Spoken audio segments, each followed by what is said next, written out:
వాచాలం పంగుం లంఘయతే గిరిం యత్కృపాతమహం వందే పరమానంద సాగరం.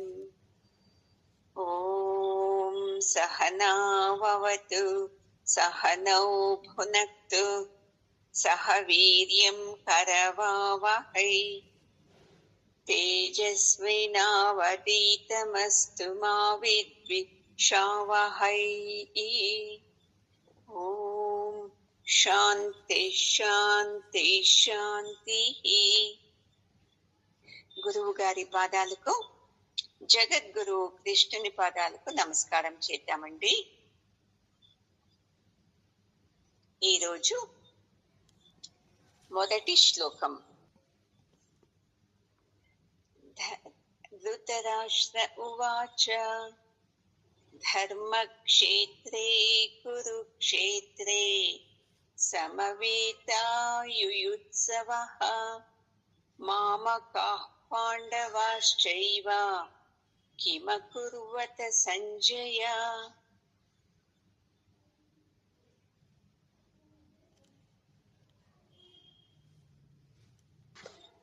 భగవద్గీతలో మొదటి మాటని, మొదటి శ్లోకాన్ని ధృతరాష్ట్రుడు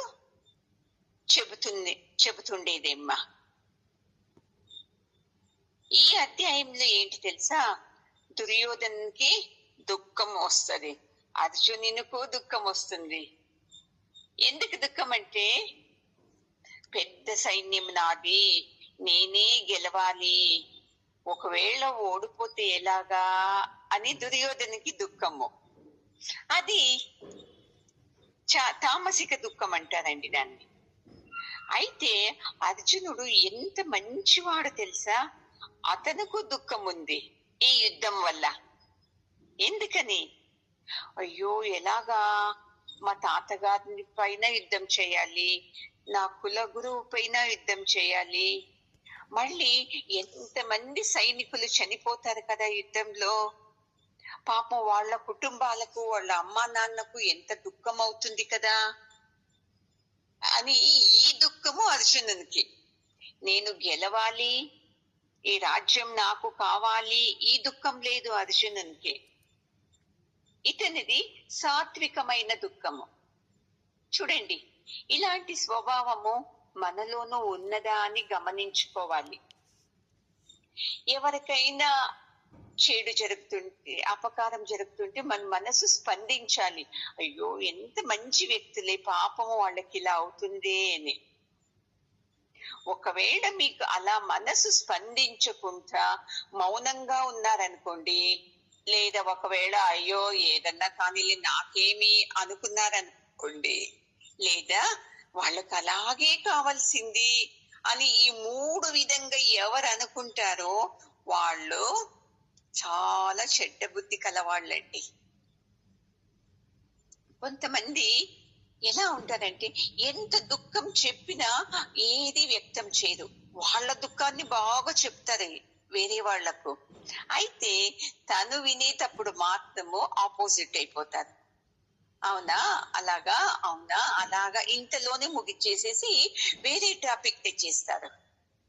అది తామసిక దుఃఖం. చూడండి, మళ్ళీ ఇంకా కొంతమంది వింటారు, వింటూ వింటూ మనసులో బాగా సంతోషం, వీళ్ళకి ఇలాగే కావాల్సింది, ఆ రోజు నన్ను ఇలాగన్నారు కదా అని అలాను అనుకుంటారు. ఇంకొకరు ఏమంటే, ఏదో వినాలి కాబట్టి వింటాను, చెప్పండి ఏమైంది మీకు అని ఇలా ఉంటారు. ఇది మూడును తప్పండి. మనం ఎలా చాలా దుఃఖంతో చెప్తామో మనసంతా దుఃఖం నిండి ఉంటుంది. వేరే వాళ్ళు వాళ్ళ కష్టాల్ని చెప్పేటప్పుడు మనము అంతే సానుభూతితో వినాలి. మనం అది నిజమైనది, సాత్వికమైన స్వభావం అండి అది. అలా ఇద్దరికి దుఃఖం వచ్చింది. చూడండి, ఇప్పుడు మీరే యోచించుకోవచ్చు, నేను నేను అంటే నా స్వభావము దుర్యోధనుని స్వభావముగా ఉందా లేదా అర్జుని స్వభావమా అని. ఒక విషయంలో నిర్ణయించుకోకూడదండి. మళ్ళీ సంఘటనలు జరుగుతున్నా అప్పుడు మీరే అనుకోండి, ఇప్పుడు నా మనస్థితి ఎలాగుంది? అర్జుని స్వభావం లాగా ఉందా, లేదా చాలా అత్యాశతో అహంకారంతో వాళ్ళకి అలాగే కావాలి అనే దుర్యోధని స్వభావంలో ఉందా అని మీరు చూసుకోవాలి. ఇదేనే ధర్మక్షేత్రము, కురుక్షేత్రము అండి. యుద్ధము అక్కడెక్కడో జరుగుతుంది. అది అర్జునునికి దుర్యోధనుని సైనికుల నడుమ జరుగుతుంది అని మనం అనుకుంటూ ఉన్నాం.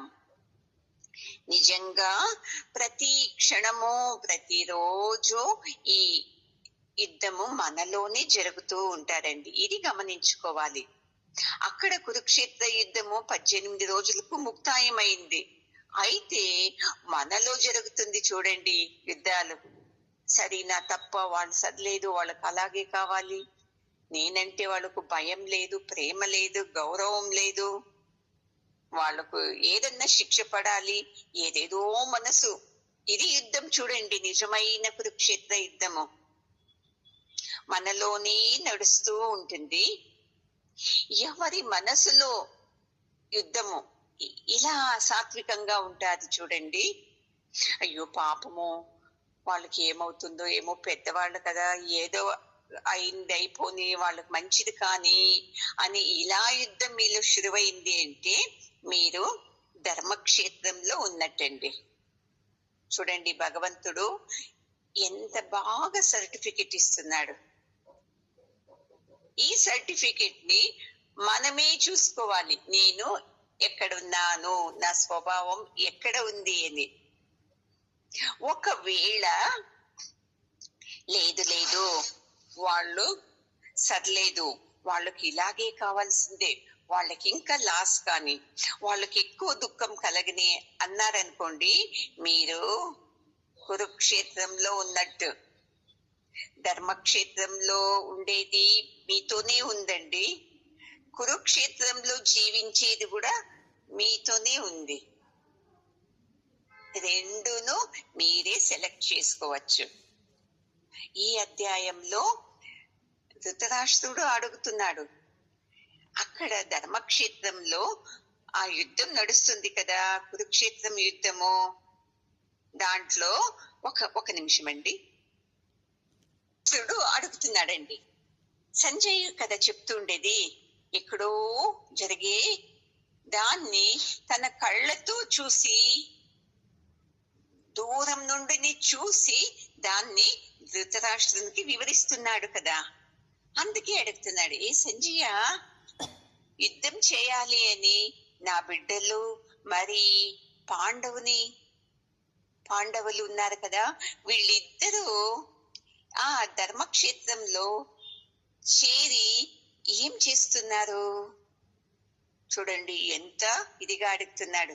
నా బిడ్డలు అన్నాడు, మళ్ళీ పాండవులు అన్నాడు. చెప్పొచ్చు కదా నా సోదరుని బిడ్డలు అని. అక్కడ చూడండి ఎంత సంకుచితమైన భావము.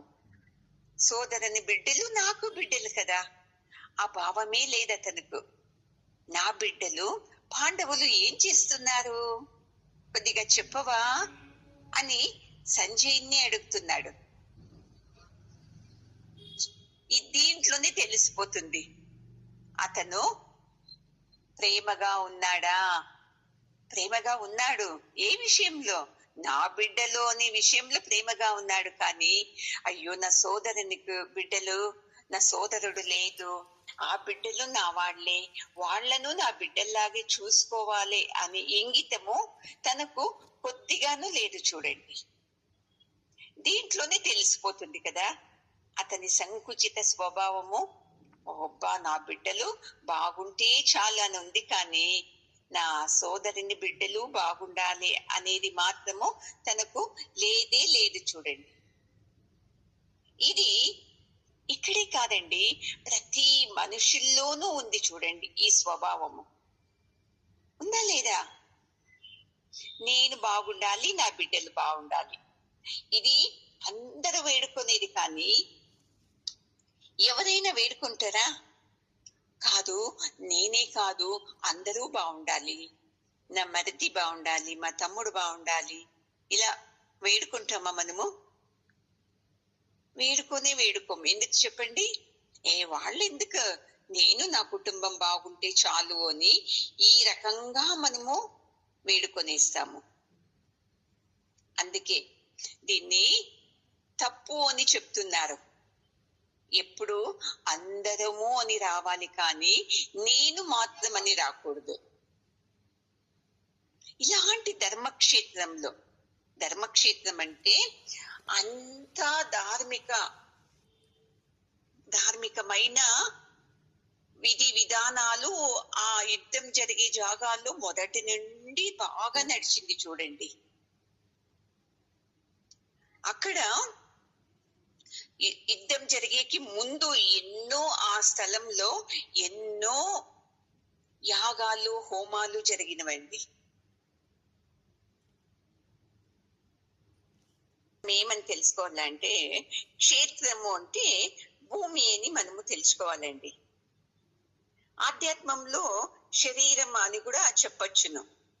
ఇక్కడ ఎందుకు ధర్మక్షేత్ర, కురుక్షేత్ర అన్నారు అంటే, పాండవులు, కౌరవులు వాళ్ళు చంద్రవంశం మొదటి రాజు యయాతి అని ఉంటాడు, అతని సంతానం అండి.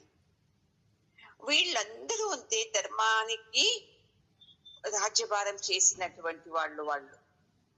అంతేకాని వేరే రాజుల్లాగా ప్రజల్ని హింసించి వాళ్ళని ఇంకో ధర్మానికి అనుసారం చేసి అవన్నీ చేయకుండా చాలా న్యాయంగా, ధర్మంగా వాళ్ళు. అందుకే చెప్తారు, 11వ శతమానంలో శ్రీరంగంలో మధ్వాచార్యులు ఉన్నారు. అక్కడి రాజు ఆ వైష్ణవులందరినీ అక్కడి నుంచి పంపించేసేస్తాడు. ఎందుకంటే అతను మతీయ రాజ్యం. అయితే అలాంటి వాళ్ళు కాదు ఈ చంద్రవంశులు. వాళ్ళు అన్ని ధర్మాలకును అవకాశం ఇచ్చారు. చూడండి, మీరు ఒక ధర్మము, మీది ఒక ధర్మము, మీరందరూ మీ ధర్మ ప్రకారమే జీవనం చేయండి అని చెప్పి వాళ్ళందరికీ అవకాశాలు ఇచ్చారు. అందుకే దాన్ని ధర్మక్షేత్రం అని అంటారండి. మళ్ళీ శంతను మహారాజుడు బంగారం అమ్మ ನೇಗಿಲುని ಏನನ್ನೋದಮ್ಮ?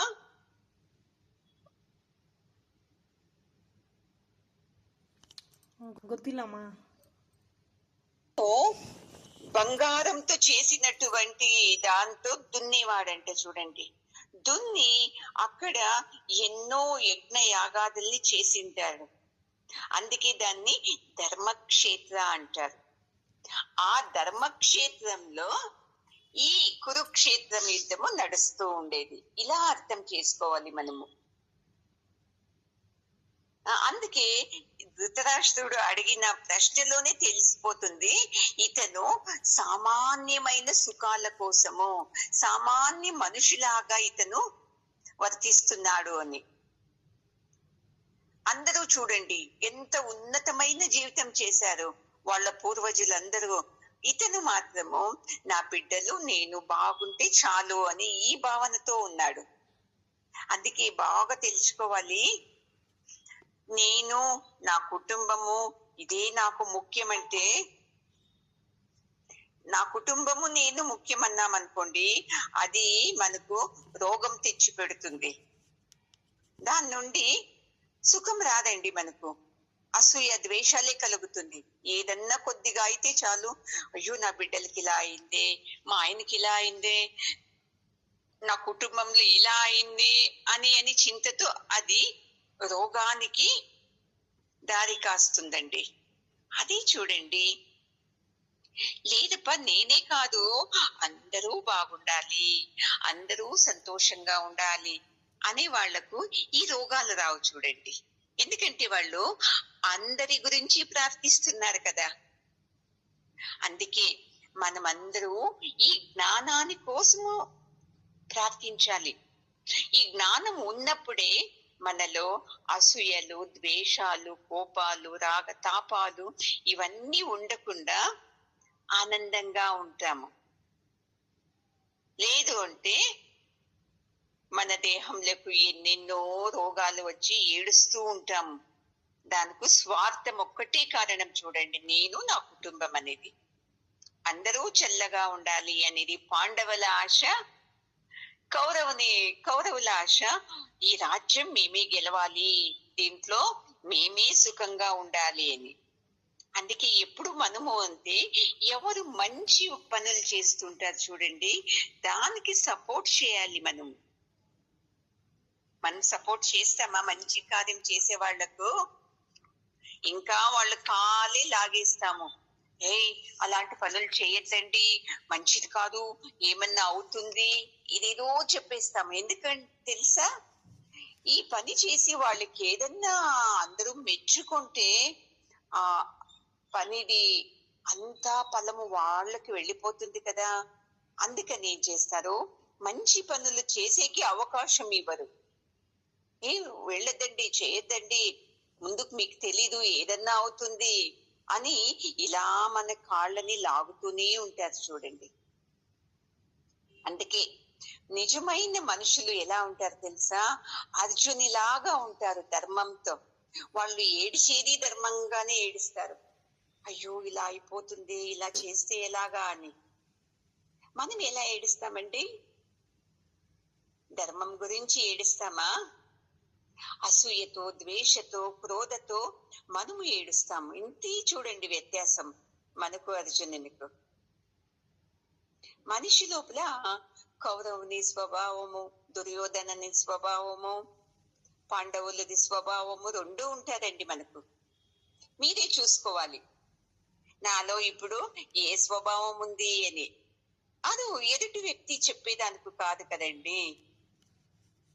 మనం ఏదన్నా ధర్మయుక్తంగా ఏడ్చామనుకోండి, అది నిజమైన యోగంగా పరివర్తన అవుతుంది. లేదు అధర్మంగా ఏడ్చామనుకోండి, అది మనకు రోగంగా పరివర్తన అవుతుంది అని చెప్పే ఉద్దేశమే ఇది చూడండి. ఎందుకంటే మనకు పరమాత్మని గురించి సరైన జ్ఞానం లేదండి. అక్కడ ధృతరాష్ట్రునికి అంధకారము, మమకారంతో అతనికి కళ్ళు లేవు, మనకు కళ్ళు బాగా కనపడుతుంది.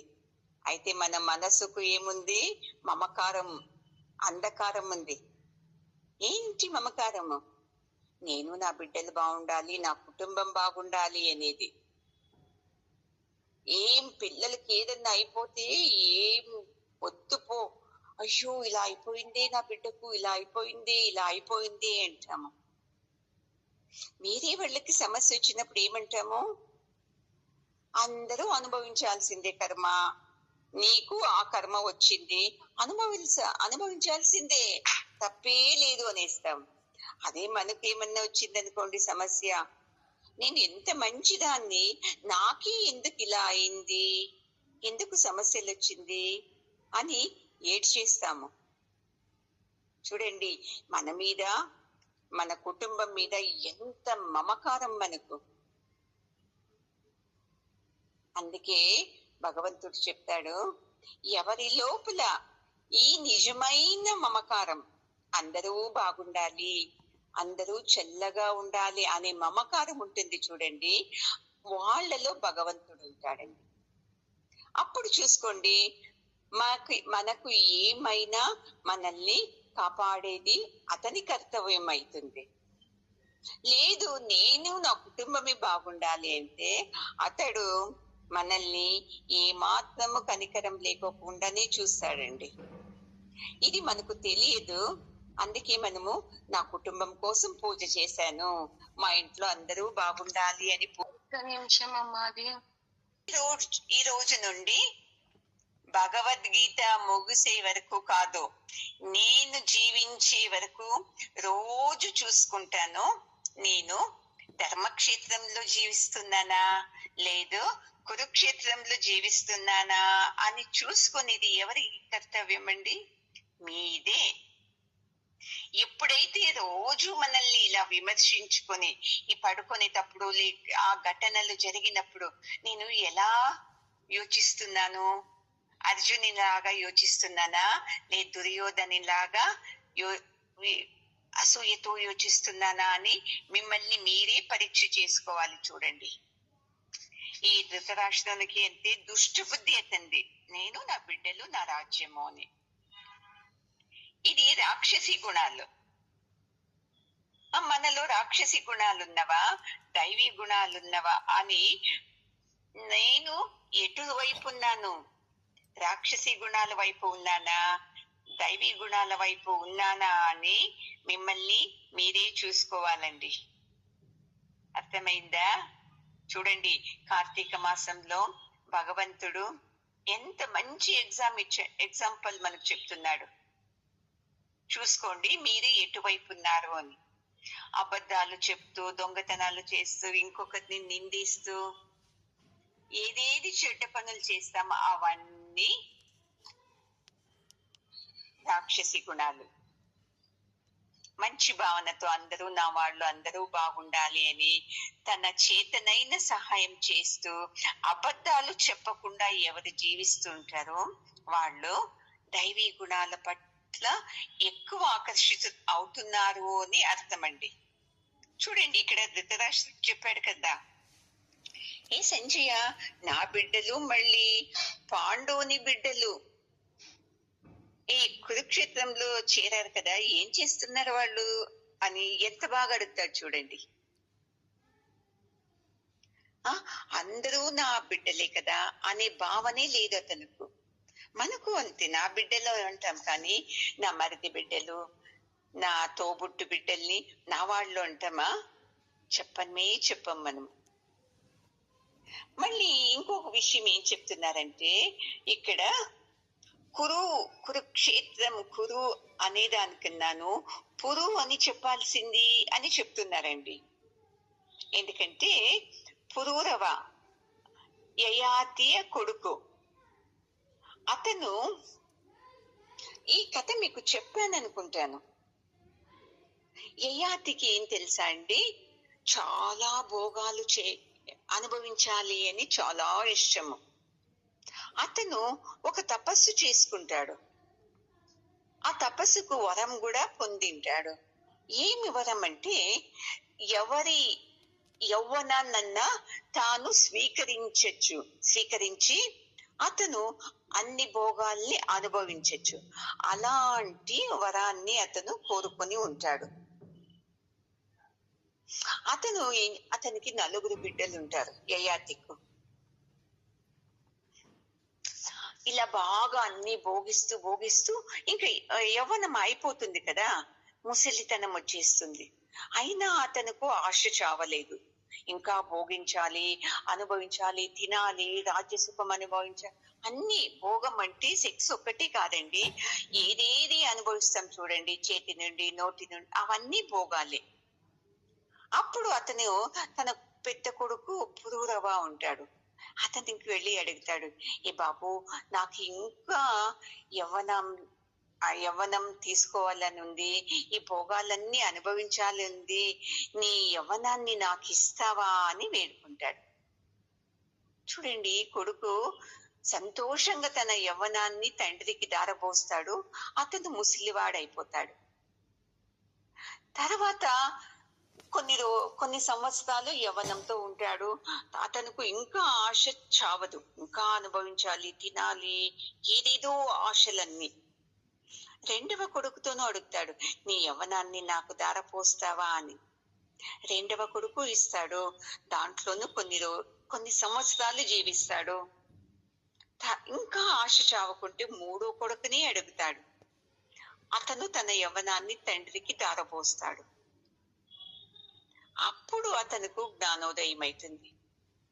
ఇంత యవ్వనాన్ని తీసుకుని నేను అనుభవిస్తున్నాను కదా, అయినా నాకు సమాధానం కావటం లేదే అంటే, నాకు ఇది వద్దు ఇంకా అనే వైరాగ్యము కలుగుతుందండి అతనికి. అలాంటి పురూరవ వంశస్థులు వీళ్ళంతా. అందుకే వీళ్ళకి పురువంశం అనాలి కానీ పాండవ అయ్, కురు వంశం అనకూడదు కదా అని ఒక డౌట్ అంతే దీంట్లో. అందుకే అడుగుతున్నాడు. అందరూ ఒక ఒప్పందం మీద చేరారు కదా, దీన్నే సమావేశం అంటారు కదా. అలా యుద్ధ రంగంలో ఇటుపక్క వాళ్ళు అటుపక్క వాళ్ళు చేరినారు కదా సంజయ, ఏం చేస్తున్నారు అని అడుగుతున్నాడు. ధృతరాష్ట్రానికి మొదటి నుండి అంతే. నా తమ్ముడు పాండు నా సొంత, నా భావన అని ఇది లేదు అతనికి. ఇంకా తమ్ముని మీదనే అంత వ్యామోహం లేదు, తమ్ముని బిడ్డల మీద వ్యామోహం ఉంటారా అతనికి? తనకు మాత్రము తన బిడ్డల మీదనే వ్యామోహము. కళ్ళుండిను అతను కళ్ళు కనబడలేని వాడైపోతాడు. ఎందుకంటే అపనమ్మకం. ఓ, పాండవు బిడ్డలు ధర్మంలో ఉండేవాళ్ళు, ఒకవేళ ఏమన్నా యుద్ధంలో మేము అధర్మంగా ఉన్నాము, అధర్మం ఓడిపోతుందేమో, వాళ్ళు పాండవులు గెలుస్తారో ఏమో. చూడండి, మనిషిలో మనకే తెలిసిపోతుంది కదా. ఏదన్నా మాట్లాడేటప్పుడు, ఏదన్నా ఘటన వచ్చినప్పుడు, అయ్యో నేను అబద్ధం చెప్పేశానే, నేను వేరే వాళ్ళకి అన్యాయం చేశానే, వాళ్లకు మోసం చేశానే, నాకేమవుతుందో ఏమవుతుందో వస్తుందా లేదా మనకి సందేహము? అలా సందేహం వచ్చింది అంటే నువ్వు అధర్మంలో జీవిస్తున్నావు అని. అలాగే ఇప్పుడు ధృతరాష్ట్రునికి వచ్చింది.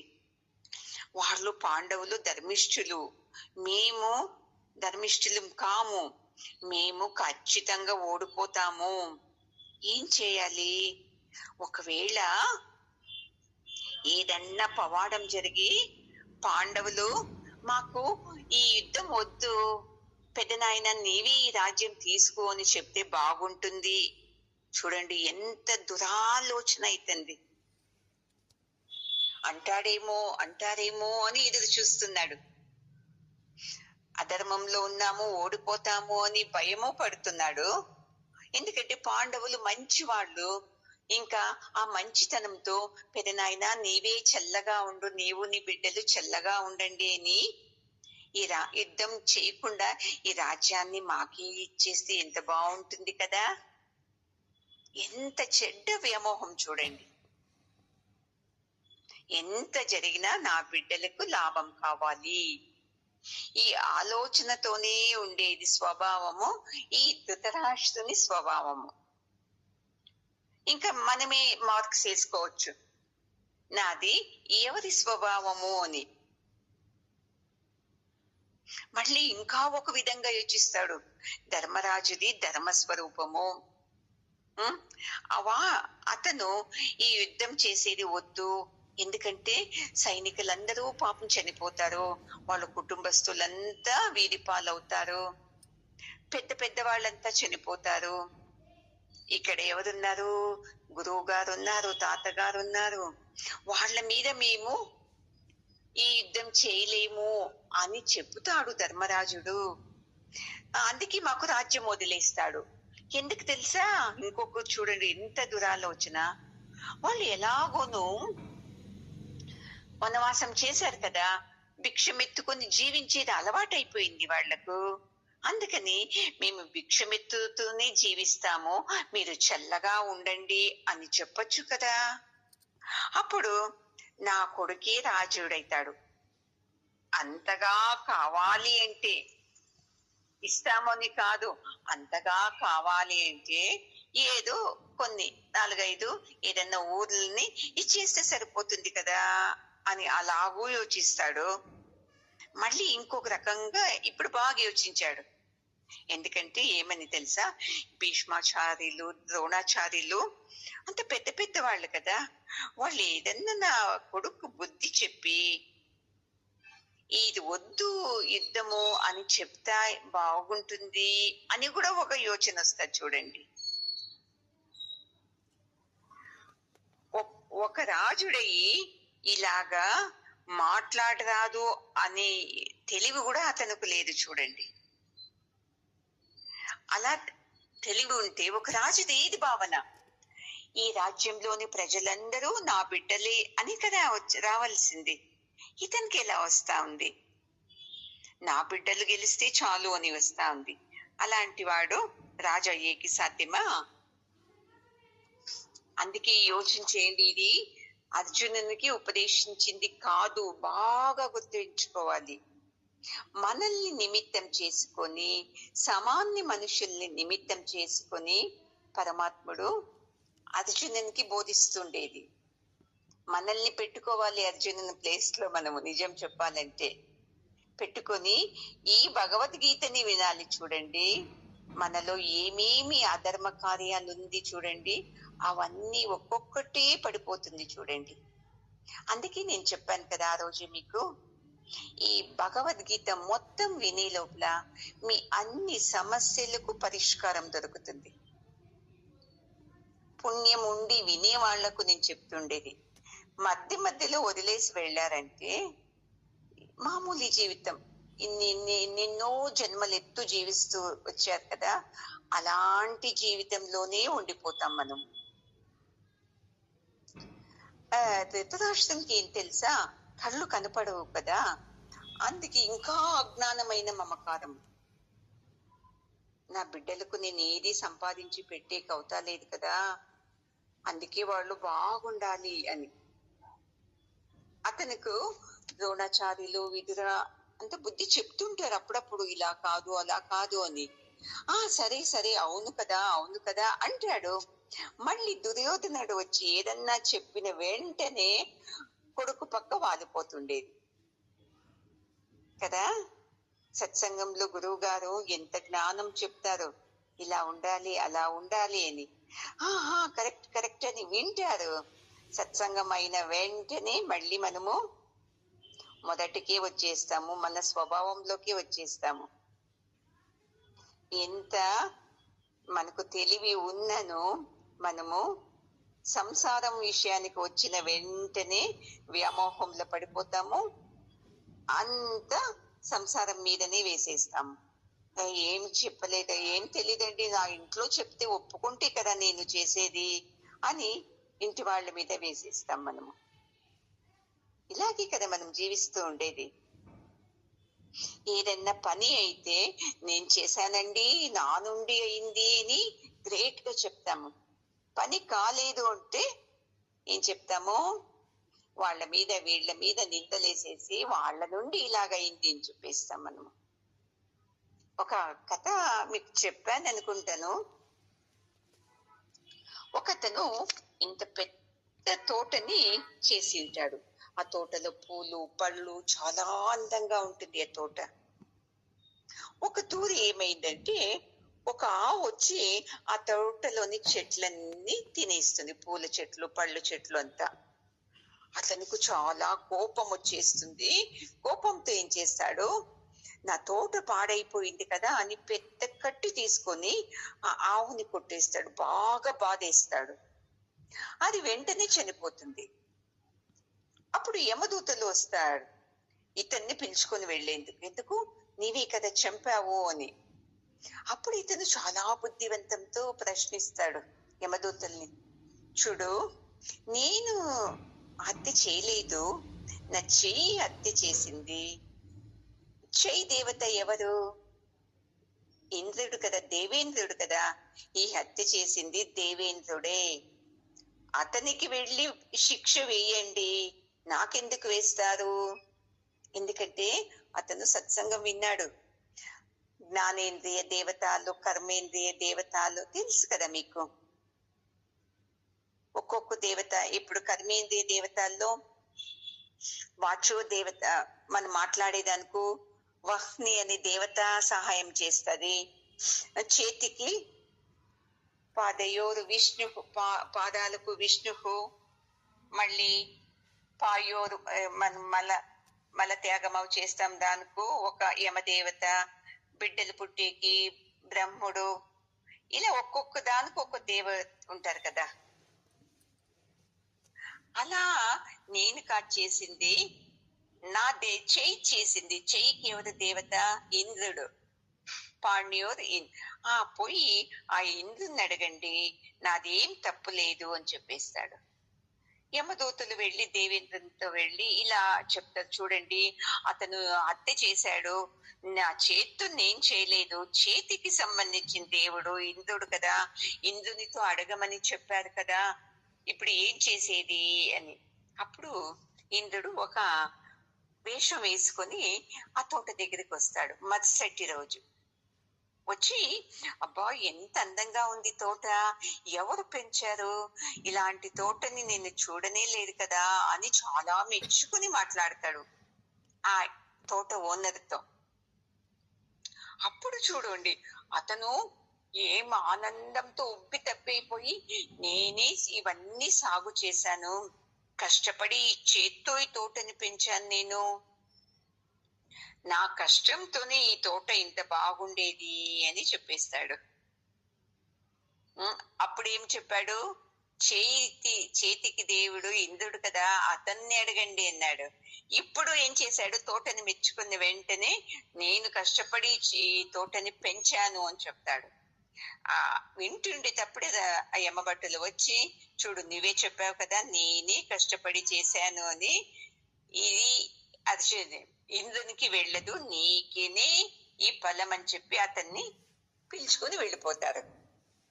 అలాగే మనమును జీవితంలో ఏం చేస్తున్నాము, పని అయితే నేను చేశాను నా నుండి అయింది అంటాము, పని కాలేదు అంటే వాళ్ళ ముఖం చూశాను పొద్దున్నే లేచిన వెంటనే ఈ రోజంతా నాకు ఏది కాలేదు పని అంటాము, ఏదేదో ఒక్కొక్కటి చెప్పేస్తాం. చూసుకోండి, ఇంకా హీనంగా చెప్పేస్తారు. పొద్దున్నే లేచిన వెంటనే మా పక్కింటి ఆవిడ్ని చూశాను, ఆవిడకు భర్త లేడు, అందుకే విధవ ముఖం చూసినందుకే నాకు ఇలా అయింది. చాలా హీనంగా చెప్తారు ఈ విషయాన్ని. ఇప్పటికైనా మనం మారాలండి. ఎవరు విధవ, ఎవరు సౌభాగ్యవతి, ఏది లేదు. ఎవరి మనసు ఉన్నతంగా ఉంటుందో అది ముఖ్యమండి. ఈ ఆచార విచారాలతో ఉండే వాళ్ళు ఓహో చేతి నిండుగా గాజులు బొట్టు పెట్టుకొని పూలు పెట్టుకొని అడ్డు వస్తే చాలు ఎంత మంచి శకునమో అంటారు. ఆమె మనసులో ఎలాంటి భావన ఉందో అది గమనించం మనము. దీన్నంట వదిలేస్తేనే మనము ఆనందంగా ఉండేకి సాధ్యమవుతుందండి. అందుకే ఇప్పుడు మనమందరూ రాక్షసి గుణాల్లోనే ఉన్నాము. ఈ రాక్షసి గుణాల నుండి మనము మానవీ గుణాలకు రావాలి. మానవీ గుణాలు కరుణతో, అయ్యో అలా అనకూడదు, వాళ్ళు నాలాగే కదా అని మళ్ళీ ఆ మానవీ గుణాల్లోనే ఉండకుండా దైవీ గుణాల తట్టు రావాలండి మనం. అది నిజమైన జీవితము. ఇవి రెండును మనలోనే ఉంది అని భగవంతుడు చెప్తున్నాడండి. ఈ శరీరం అనేది క్షేత్రం అని, దీంట్లోనే ధర్మక్షేత్రము ఉంది, కురుక్షేత్రము ఉంది అండి. ఇప్పుడు బొడ్డు నుండి పైకి ఇదంతా ధర్మక్షేత్రం అండి. బొడ్డు నుండి కింద భాగం అంతా జరిగేది ఇది కురుక్షేత్రం అండి. ఎలా అంటే ఉన్నతంగా యోచిస్తూ అందరి గురించి ఆలోచించారంటే మీరు ధర్మక్షేత్రంలో ఉండేటట్టు. లేదు నాకే కావాలి, వేరే వాళ్ళు ఎలాగన్నా పాడు కానీ అని ఎవరెవరు యోచిస్తున్నారో వాళ్ళంతా కురుక్షేత్రంలో ఉన్నట్టే లెక్కండి. కురుక్షేత్రం అంటే ఆసురీ క్షేత్రము, ధర్మక్షేత్రం అంటే దైవీ క్షేత్రము. ఈ రెండు మనలోనే ఉంది చూడండి, మన హృదయంలోనే ఉంది. ఇవి రెండును ఒక తూరి మంచి గుణాలు పైకి వస్తుంది, ఒక తూరి చెడ్డ గుణాలు పైకి వస్తుంది. ఇలా మనము కొట్టుమిట్టాడుతూనే ఉన్నాము జన్మ జన్మల నుండిను అంతే. మన భావనలో ఒక తూరి అయ్యో ఈ చెడ్డ బుద్ధులు వద్దు, మంచి భావనలు ఉండాలి అని వెళతాము. మళ్ళీ కొద్దిసేపటికే ఈ భావనల్లో ఎవరు ఉంటారు, చెడ్డ భావనలే బాగుంటుంది అని మళ్ళీ చెడ్డ పక్కే వచ్చేస్తామండి. బాగా తెలుసుకోవాలి, మనకు సత్సంగం తెలియకున్నప్పుడు అంతకు ముందు ఏం తప్పు చేసినా పర్లేదు, భగవంతుడు క్షమిస్తాడు.